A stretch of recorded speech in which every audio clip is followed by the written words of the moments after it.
Feminism dictates. The world bends its knees. Then it tumbles, then it rolls. Lost in the vast vacuum of space for a while. Beat down by the weight of heavy-handed assumptions, assertions and mandates dictated by body-positive nonsense caught in the throes of orgasmatronic ecstasy.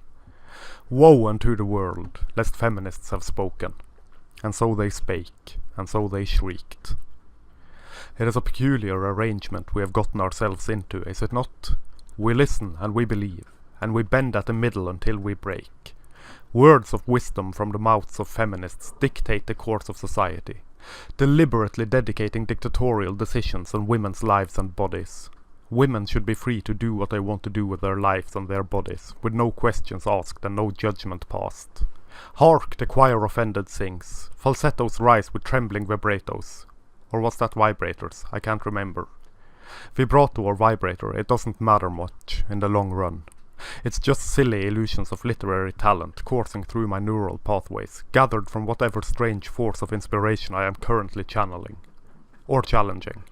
The tides are rising again, the fever peaking again, the choir of offense touching upon the pinnacle of control. Tremble before the falsettos and the feminist siren song of women being victims of their own choices. Again. For uncounted years, the feminists have been telling us that women's bodies are women's bodies and that women's choices regarding women's bodies are their own to make. And no judgment should be passed, be that legally or socially.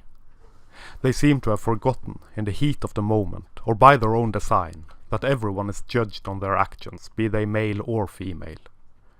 They are astray within their solipsistic worldview in which only their own binocular projection of the world around them matters.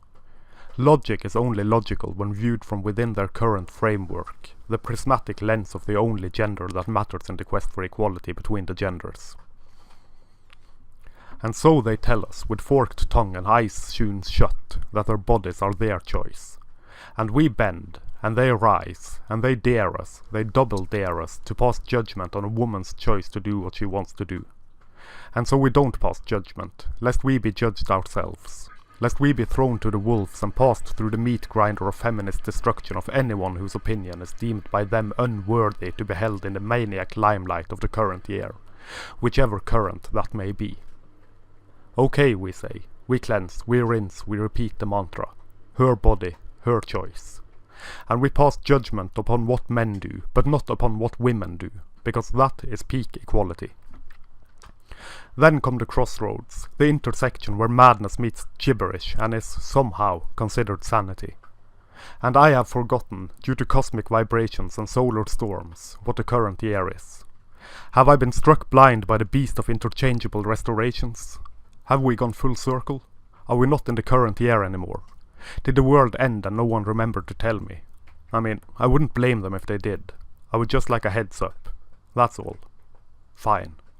I'll just try and remember that it is always the current year somewhere, that the currents of time will lay down the foundations for the current year, so that we can pick it apart at a later year to make it, once again, the current year.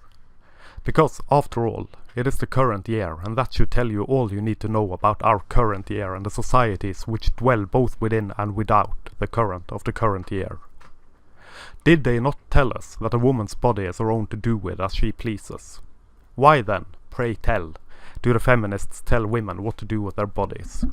A woman's body is her own to do with as she pleases, as long as that woman does with her body what the feminists would have her do with her body. If you are a stripper, you are not allowed to do what you want to do with your body.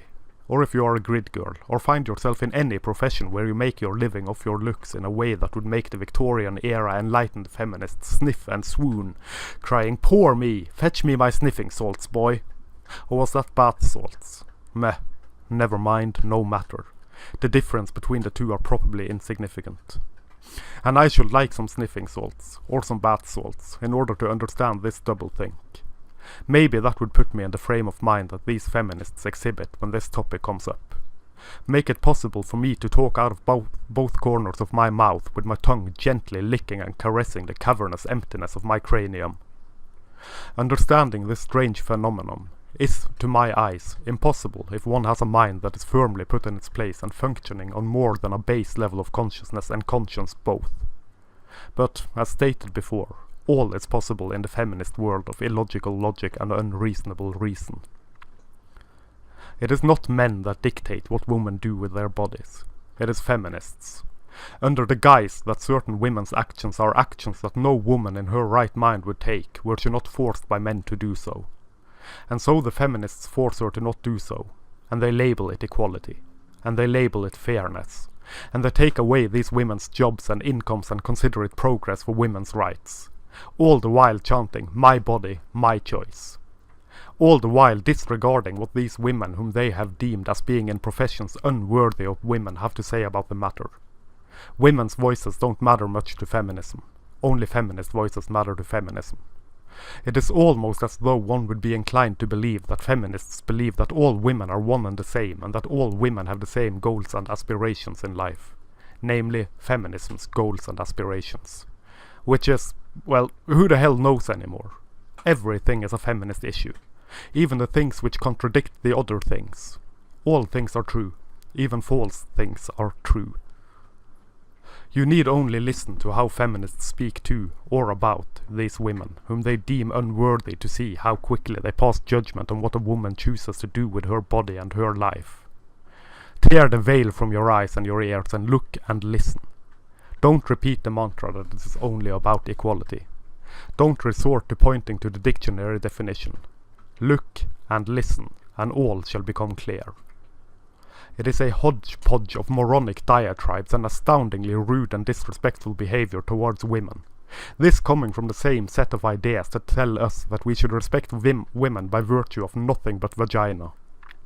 Of course, it is quite clear that they don't mean we should respect women, but that we should respect feminist women, or merely the concept of feminism itself, totalitarian ideology that it is. Respect women or perish, meaning respect feminism or perish. So why is it that feminists can tell women what is proper conduct for women, and yet lambast anyone other than feminists who dare critique a woman? And that is not even women as a group, but one single woman. Here come the cries of harassment, here come the cries of misogyny and violence against women, because women are so weak and frail according to feminists that they cannot handle criticism.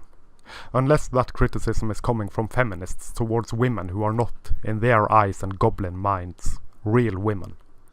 Don't sexualize yourself, go find real work instead, they say, and so remove their jobs so they are forced to find some other area of employment.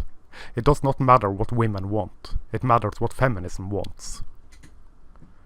Over here in the frozen wastes of Norway, one of our prominent radfem groups are protesting BDSM, because they, in their all-embracing benevolence, consider it domestic violence. And so they try and infiltrate our bedrooms, all the while claiming it a move for equality and liberation of women. It is astounding. This group protested the cinematic screening of 50 Shades of Grey, a series of books and movies mainly enjoyed by women, and written by a woman, for its supposed promotion of domestic violence. Do they not know what fiction is? Do they really believe that everyone apart from them are so simple-minded that they are incapable of separating fiction from reality? Or is it that psychological projection again, that they cannot separate fiction from reality, so no one else is able to either? One of these feminists, when asked what they thought about women stripping for their partner, answered something along the lines of, "Well, we don't want to tell people what they may or may not do in their bedrooms. But it is a shame to see that the porn culture has seeped into our private lives like this. Women are victims of their own choices, and a woman must never, ever do anything to please her partner, if that partner is male. A male pleasing his partner is a good thing. A woman pleasing her partner is misogyny." Well, in all fairness, a male pleasing his partner is probably misogyny as well, according to the corrupted minds ruling the Church of Feminism. Meanwhile, us sane and reasonable individuals consider it a good thing for a man to please his partner and a woman to please her partner in a fair and functional relationship built upon cooperation and trust instead of enmity and competition. Bugger it, millennium hand and shrimp. There is no reason to be found here within feminism's fractured walls and ravaged halls. Sexual liberation is a great thing, as long as women fuck in a way deemed suitable by feminists. Under the covers, with the lights off and a copy of the Scum Manifesto clutched firmly in one hand and the Communist Manifesto in the other. or celebrate their sexuality in a way that is not offensive to the eternally offense-seeking minds of feminists. And their sex negativity and sex positivity and double-think and double-speak and double standards and not one semblance of reason amongst them. The great feminist revolution claimed to be about liberation, but tears away our liberties and dictates our lives, making the private political and the political private, attempting to dictate what we do with our privates in the privacy of our own homes. No one is free from the all-seeing eye of feminism, a great eye, enveloped in flame, gazing ever hither and thither, eternally seeking more power, more might, more influence, more control. One ideology to rule them all, and in the darkness bind them.